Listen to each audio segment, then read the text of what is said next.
শুনবেন আমাদের স্থানীয় খবর। আসসালামু আলাইকুম। বাংলাদেশ বেতার সিলেট সংবাদ পড়ছি কুমকুম হাজারা মারুফা। সিলেট সহ কৃষি গুচ্ছের 9টি বিশ্ববিদ্যালয়ে 2025-26 শিক্ষাবর্ষে স্নাতক প্রথম বর্ষের ভর্তি পরীক্ষার অনলাইন আবেদন আগামীকাল থেকে শুরু হবে, যা 15 ডিসেম্বর পর্যন্ত চলবে।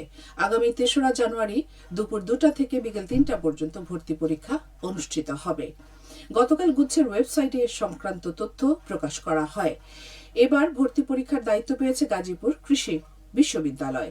এবার কৃষি গুচ্ছের 9টি বিশ্ববিদ্যালয়ের মোট আসন সংখ্যা 3701টি।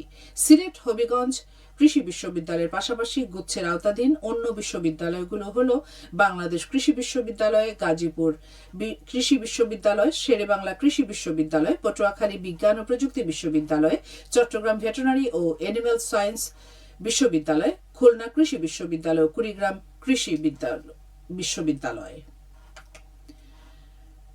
মৌলভীবাজারে আজ বাংলাদেশ পরিবেশ আইনবিদ সমিতির আয়োজনে পলিথিন ও প্লাস্টিকের ক্ষতিকর প্রভাব, স্বাস্থ্যগত ঝুঁকি সেমিনার অনুষ্ঠিত হয়েছে।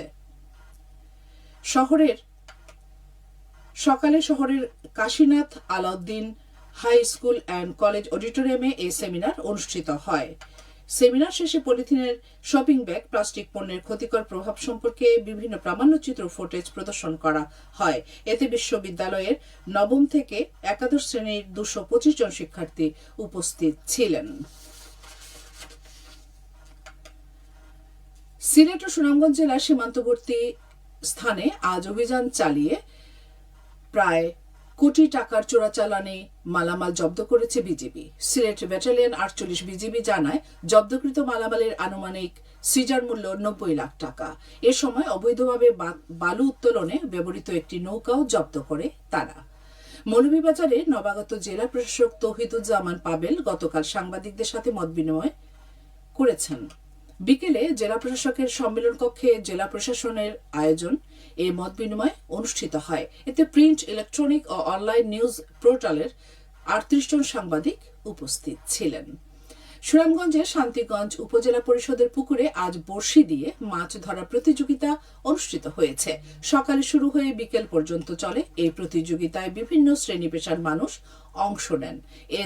এর আগে পূর্ব ঘোষণা অনুযায়ী প্রতিযোগিতায় অংশ নিতে নিবন্ধন কার্যক্রম বাস্তবায়ন করা হয়।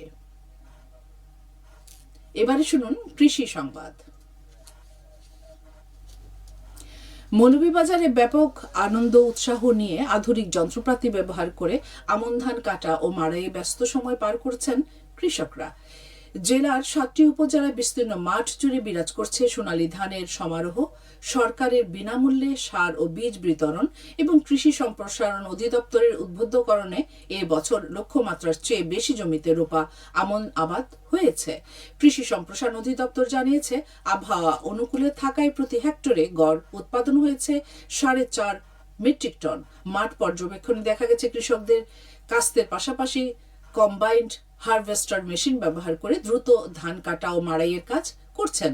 চলতি মৌসুমে জেলায় 98,035 হেক্টর জমিতে আমনের চাষ হয়েছে, যা থেকে 2,98,059 মেট্রিক টন ধান কৃষকদের গোলায় উঠবে। এদিকে সুনামগঞ্জের বিশম্বরপুরে উপজেলা প্রশাসন ও উপজেলা খাদ্য বিভাগের আয়োজনে আজ সকালে অভ্যন্তরীণ আমন ধান ও চাল সংগ্রহ অভিযানের উদ্বোধন করা হয়েছে। চলতি আমন মৌসুমে এই উপজেলায় কৃষকদের কাছ থেকে সরাসরি সরকারি গুদামে 66 মেট্রিক টন ধান ও 558 মেট্রিক টন চাল ক্রয় করা হবে। এবার এই মৌসুমে প্রতি কেজি ধানের মূল্য 34 টাকা এবং চালের মূল্য প্রতি কেজি 49 টাকা নির্ধারণ করা হয়েছে। সিলেটের বিশ্বনাথে গতকাল কৃষকদের মধ্যে বিনামূল্যে বীজ ও সার বিতরণ করা হয়েছে। দৌলতপুর ইউনিয়নের কুনাউড়া গ্রামে 27 জন কৃষকের হাতে এসব সহায়তা তুলে দেওয়া হয়। প্রতি কৃষককে 1 কেজি ধানের বীজ এবং 3 কেজি সার দেওয়া হয়। অনুষ্ঠানে বিভিন্ন শ্রেণী পেশার মানুষ উপস্থিত ছিলেন। মাল্টা চাষে সাফল্য অর্জন করেছেন সিলেটের জকিগঞ্জ উপজেলার কৃষকরা। একসময় যেখানে বছরে মাত্র 1 ফসল ধান হতো, সেই জমিতেই এখন গড়ে উঠেছে মাল্টার বাগান। উপজেলায় 508 হেক্টর অনাবাদী জমির মধ্যে 265 বিঘা জমি ইতিমধ্যে মাল্টা চাষের আওতায় এসেছে। শতাধিক কৃষক এখন মাল্টা চাষে যুক্ত হয়েছেন এবং বছরে উৎপাদন হচ্ছে 540 মেট্রিক টনের বেশি মালটা। স্থানীয় বাজার ছাড়িয়ে জকিগঞ্জের মালটা যাচ্ছে দেশের বিভিন্ন অঞ্চলে। বর্তমানে 35 হেক্টর জমিতে মালটা চাষ হচ্ছে। সবশেষে আবহাওয়া। রাত 1টা পর্যন্ত পূর্বাভাসে বলা হয়েছে সিলেট সহ পার্শ্ববর্তী এলাকায় আজ কোনো সতর্কবাণী নেই এবং কোনো সংকেত দেখাতে হবে না। আজ সিলেটে সূর্যোদয় হয়েছে ভোর 6টা 16 এবং সূর্য অস্ত যাবে সন্ধে 5টা 3। সংবাদ শেষ হলো। আমাদের পরবর্তী স্থানীয় সংবাদ প্রচারিত হবে সন্ধে 7টায়।